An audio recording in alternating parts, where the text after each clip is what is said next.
guys, it's Rick Prosser here from StockChartSense.com. It's April 2nd, and we're going to take one last look at Amazon, and I'm going to let this baby rest. And here we are. Today we got a downgrade. That's why the stock took a little bit of a dive here. You know, it was doing pretty good right here. It was consolidating. Matter of fact, I just watched my last video. Wanted to make sure I could remember what the heck I said. I thought I knew what I said, but I wanted to make sure what I said. And I even said, I thought it would hit the 200 mark and then, you know, meander around there a little bit, which is exactly what it started doing. So it was doing what I expected it to do, but I wasn't expecting a downgrade. So when the stock got downgraded, it obviously gapped down this morning to here, and then it did decent, but at the end of the day, it started to sell. I was trying to get my little cursor to work with me here, and it wasn't doing it. You know, it kind of sold off a little bit, so I mean that's a little bit problematic. Here's the thing, though, guys. First of all, you know, it isn't uncommon for a stock to pull back to this breakout level right there. See, this is where the volatility squeeze was right here, and then it broke out right there, right here, and then it went up, and then it started consolidating here. Now, I honestly think what was going to happen if we wouldn't have got this downgrade, it would have consolidated here for a little bit, and then it would have started back up. That's what I think would have happened. But we got the downgrade. But here's the thing. A couple things is this. One, I mean, it fell down here, but it wasn't on super high volume. It wasn't, it didn't like just really sell off, and it didn't keep going down either. It stopped going down. And it just it really closed flat today is what it did. So this isn't terrible, but you got to watch it. You got to be careful, because here's the thing. It could continue to come down to here and actually still hit the 200-day moving average, because that's where the original breakout was. That's not uncommon to happen, and that's not out of characteristic. I would say this. If it starts breaking below the 200-day moving average, now we got a problem, because now it's going to start coming down to here. And who knows how far it's going to come down to here before it stops. So as of right now, it's kind of let's just watch and see what happens mode. But the main thing I want to point out to you is this. If you bought this stock right here, you know, here's the thing. You know, did you go all in right here?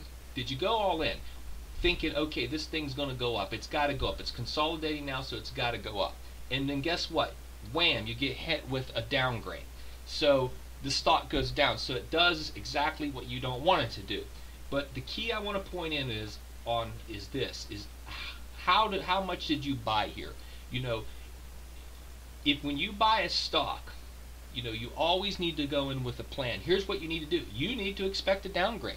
You need to think there could be a downgrade. What could happen to this stock to push it down? And case in point, downgrade. And now the stock fell down. If you went all in here, you're in pain right here, and you're selling. You're a seller, because you had a lot on the table here. You don't want to do that. What you want to do is when you first initialize a position, you want to go in very light, and then you want to go in with a plan. And your plan can be a couple things. One, you can say, okay, if the stock falls below 200 bucks right here, I'm out. So today you'd be selling, because that was part of your plan.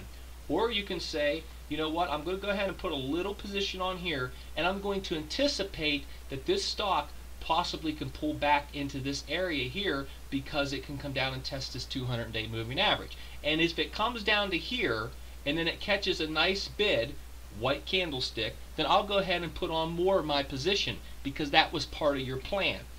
Or the other part of your plan could be, all right, if it goes up and it starts to break out through this area here, this high right here, so a bit, you know, above 210, then I'll buy some more there. So I'm giving you some different ways to think about this, but the key is this. Never go in real heavy all at first, because today you'd be selling. How are you feeling today?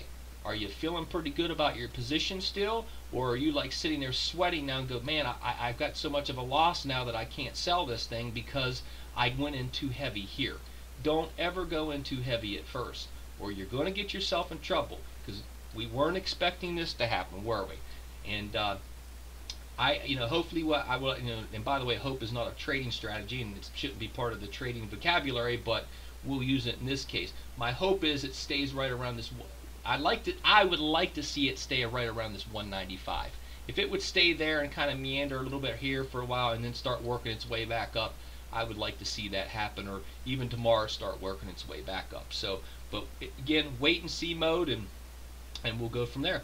Hey, listen, stop over to stockchartsense.com right now and sign up for the free video if you like what you're hearing here, and I'll shoot you an email every time I post one of these bad boys. Also, we're offering you a special if you would like to become a member, and then that is where you get the premium content, which is basically what you're seeing here, but a lot more detail, a lot more stocks, and I go into we have tutorials over there and go into a lot of teaching mode for you and give you practical examples on how to use all these different indicators and stuff. So if you like what you're seeing here, stop over at stockchartsense.com and check us out. Have a good one.